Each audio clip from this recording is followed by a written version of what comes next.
So a lot of people are looking for a political solution to the problems facing the United States and the rest of the Americas today.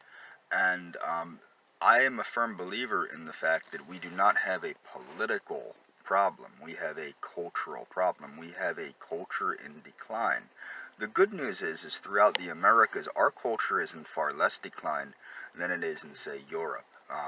Asia's culture is in decline in many ways too, from trying to force feed themselves Western culture.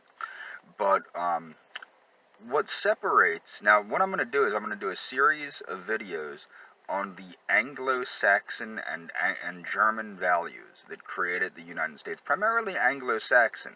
Now what's interesting about the value system of the United States is it is distinctly Anglo-Saxon Protestant, but filtered through Germanic people, or a blend of Anglo-Germanic people.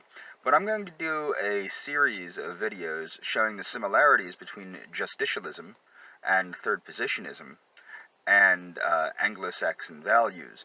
Now, what people don't understand is the human values. This is the human values that are present in Western civilization were basically, they reached their apex in certain areas.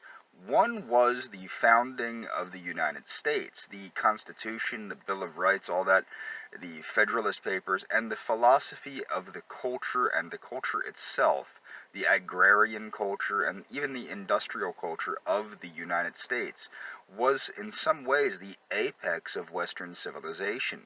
As was Justicialism. The more I learn about Justicialism, the more I gain a deep respect for the philosophy and the way it was basically pursued.